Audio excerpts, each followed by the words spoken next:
Okay, so what I'm going to tie here is a hopper emerging mayfly pattern.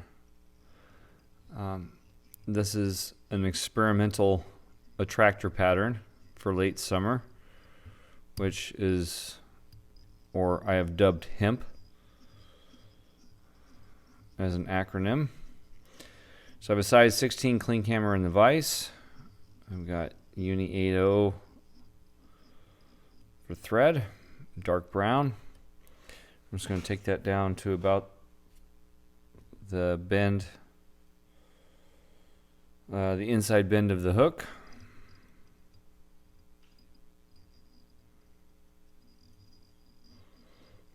Kind of clean that up just a little bit. And then next I'm going to add a tag of holographic tinsel. I'm using red.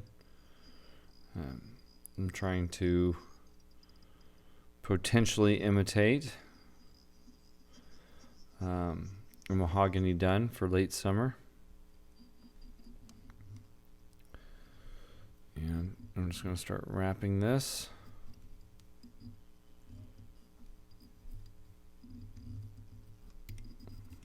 And I'm going to come back and cover a lot of this up, but it helps keep the body smooth.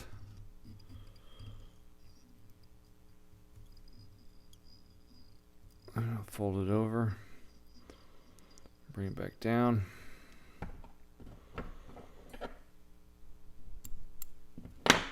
Okay, so now we've got our flash tag in. I'm going to line myself up just behind the barb. I'll put a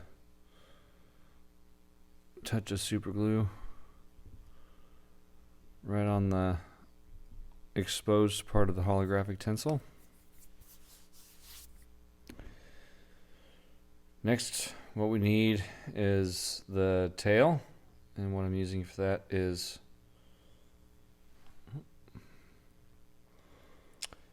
Coq de Leon in Grizzly. So I'm just going to take off a decent clump. I don't know, there's maybe 15 fibers in there. And I want it to be just barely extended past the bend, and this will be the tail. So kind of also help give a shuck look of an emerging mayfly. I'm going to take that and wrap it up. There we go.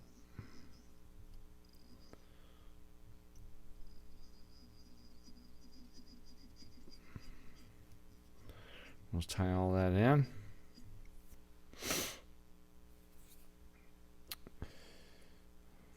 On the way back down, get some brassy size wire or BR size wire. And, oh, slipped right on my fingers. I'm going to tie that in on the bottom side. Pull that through. I'm going to keep it on the bottom because that's where I like all my wire to start, is on the bottom.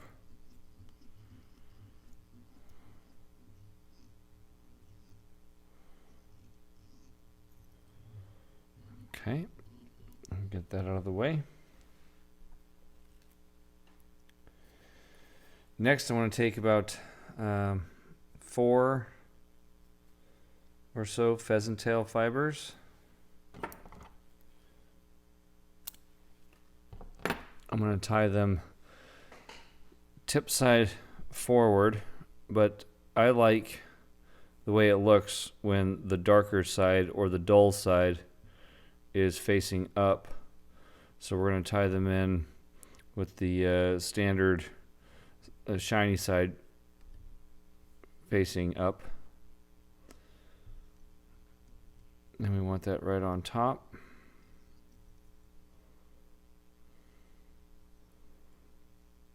There we go.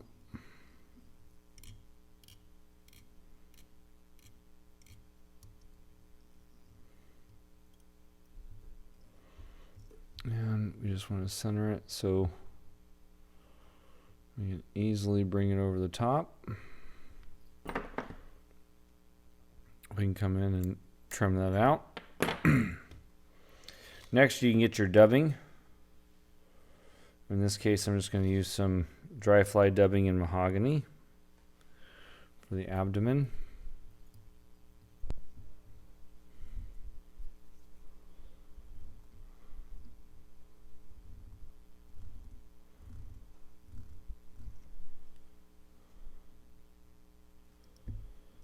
And let's wrap all this in going forward on our way up.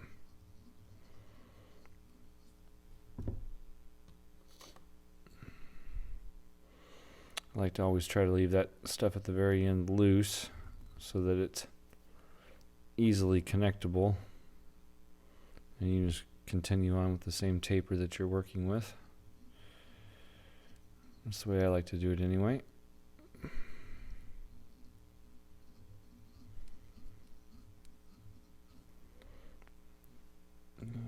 Just a little bit more.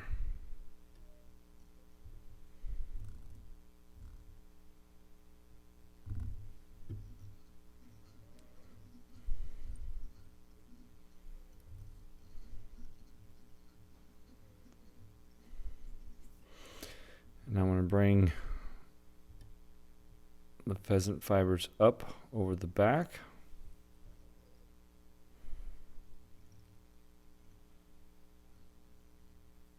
I'm trying to keep that tied in without them separating. Bring it forward.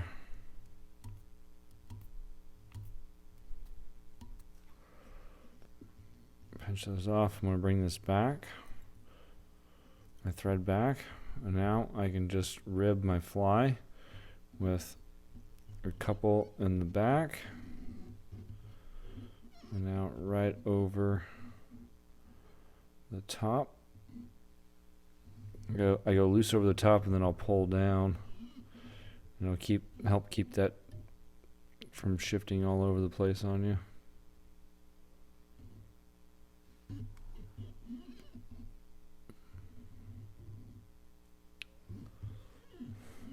And I'm going to increase my segments as I go forward. Kind of give it that mayfly look.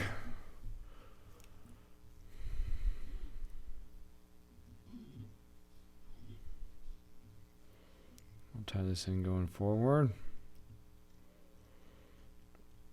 Keep tension on my bobbin. Wiggle that off. Bring this back.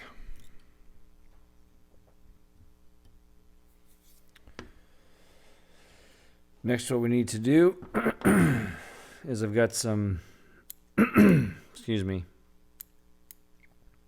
I've got some larva lace foam.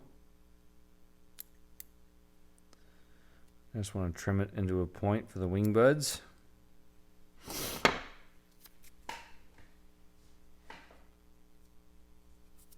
And I want the wing buds to be kind of more of a floatant extended wing.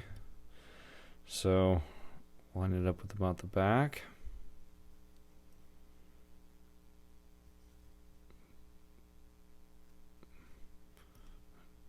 Dubbing that snuck in there. That's okay. Something like that. And next I'll jump it forward a few times. You want to leave plenty of room behind the eye.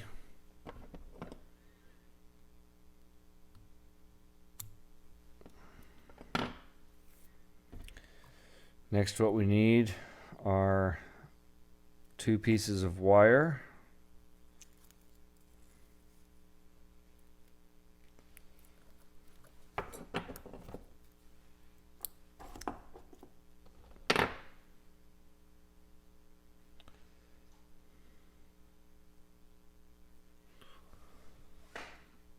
Then we can tie in directly on top. You want this part lined up directly on top of the hook shank and tied back.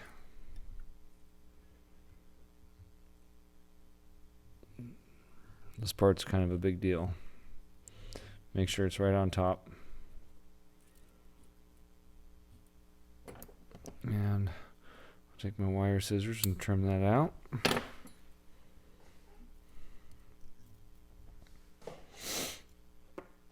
Next, you need to tie in your hackle. Whatever color you want to use. I want to use a heavy centered dark furnace.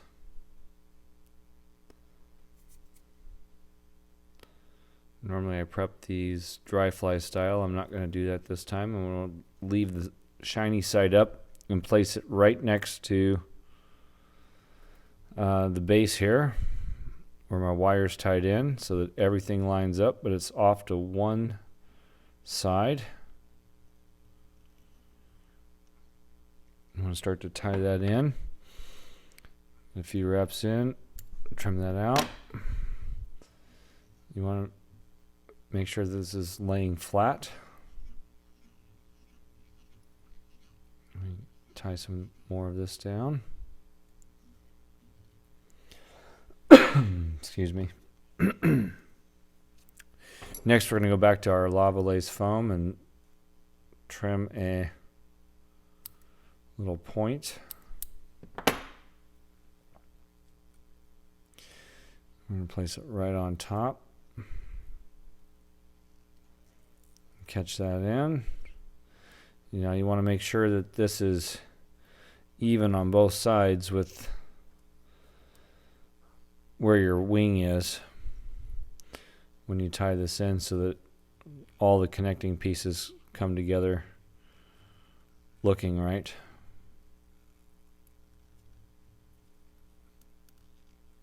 And now we're going to jump our thread back just a little bit into the body.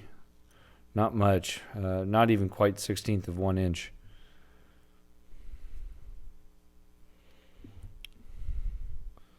And making sure that everything is in place there.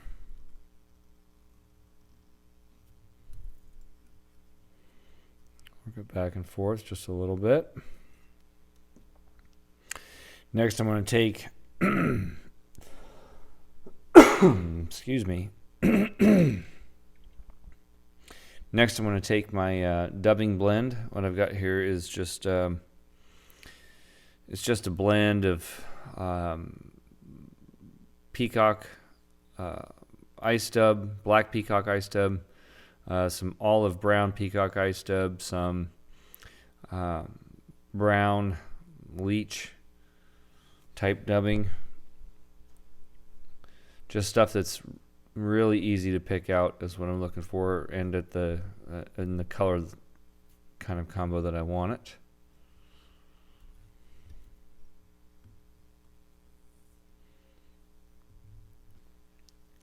Next, I'm just going to dub this on.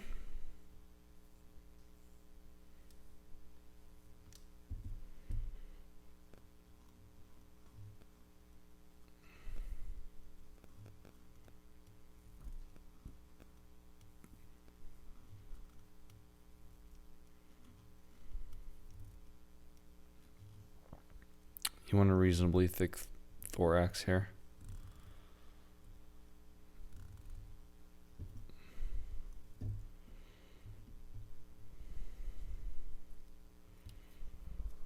Okay, let me pull most of that off. Whatever's left, tuck it underneath or do something with it. Cut it off, whatever. This is just going to help build part of the legs.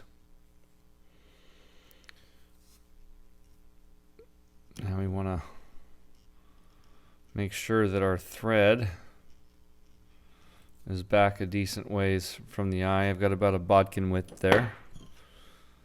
So about a bodkin and a half. That's pretty good.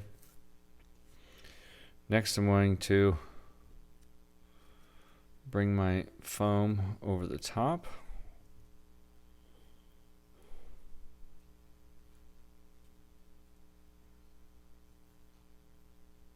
And just make sure that it's centered on both sides fairly well.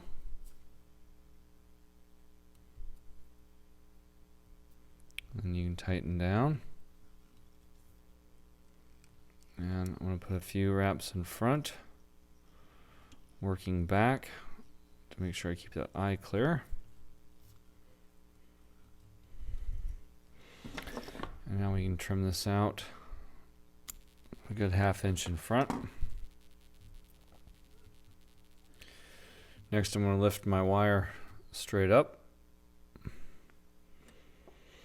And I'm going to go ahead and put a dab of glue in right there as well, right on top of the foam,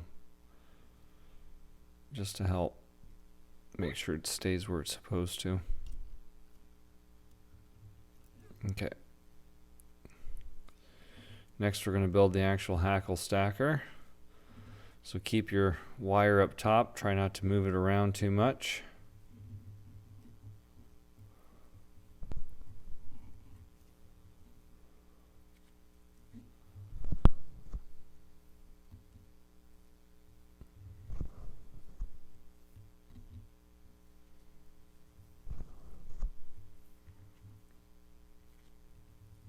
And you can do this with smaller wire. The problem is the more you move the wire, the more it wants to break. I've broken several using small instead of brassy size wire. It's kind of inevitable it doesn't move around a little bit. Now to test it, to make sure it's got to go where you need it to, just fold it over gently. And that's good. Now I can work this down.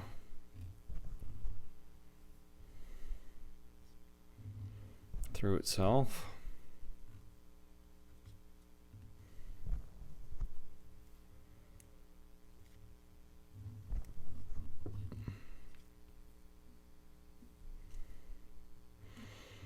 Now we're going to stop. We're going to pull this in front and separate the two.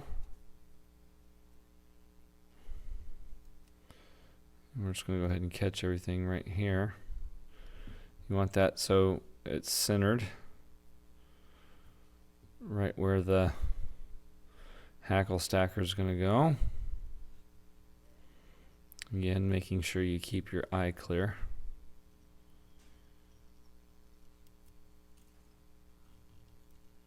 And I'll place a few wraps in different places in front of, or in front of the foam behind the eye, in front of the hackle behind the foam, and then directly over top, just to kind of run the gamut. Make sure it's locked down. Trim that out.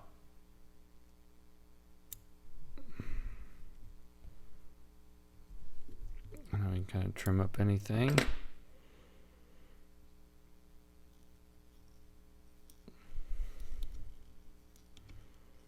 Just going to build up a little more taper there just to make sure that I got everything where I need it. Okay, now we can work on the hackle stacker. Just like your fingers.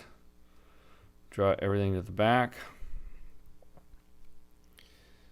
And I'm going to loosely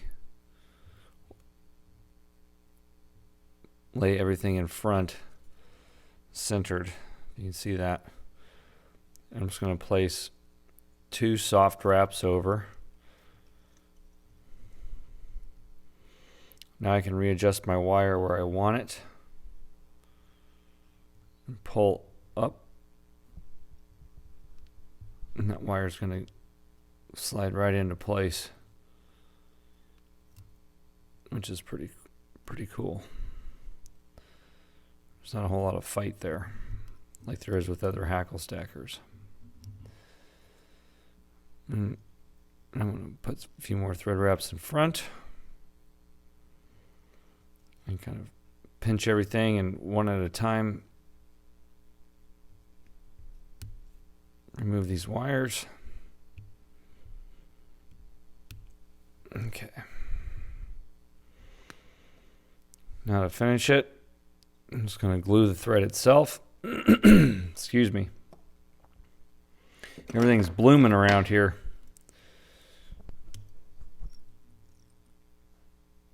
Now I'm going to just place a few thread wraps right over the top, like so. Trim my thread.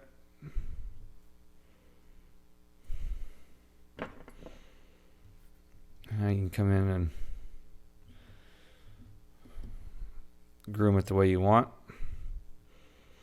Now with all that out of the way, I'm going to come in and shape this. So I'm going to cut this off at about that distance. 2 eye lengths over the eye. I know it's hard to say. What is that distance? I'll trim these at an angle.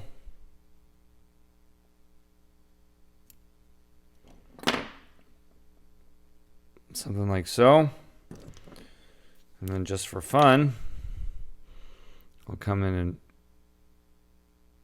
take my fine tip Sharpie and put a few eyes in.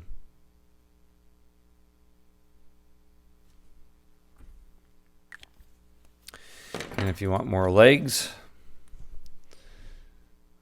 with a nice dubbing blend, you can, this long fiber, you can just pick this out. Something like scud dub would work real well here, actually.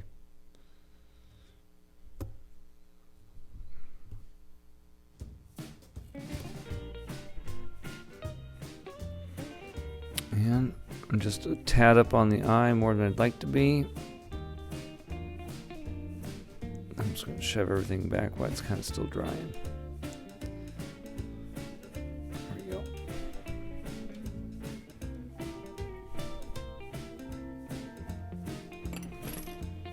So there you go. Here's my experimental pattern. I posted a video or a picture, and I had a lot of people say, "How the hell did you tie that?" And so there you go. That's how you do it. If you liked the video, give me a thumbs up, subscribe, and share. And happy tying, everybody. Have fun with this one. Take care.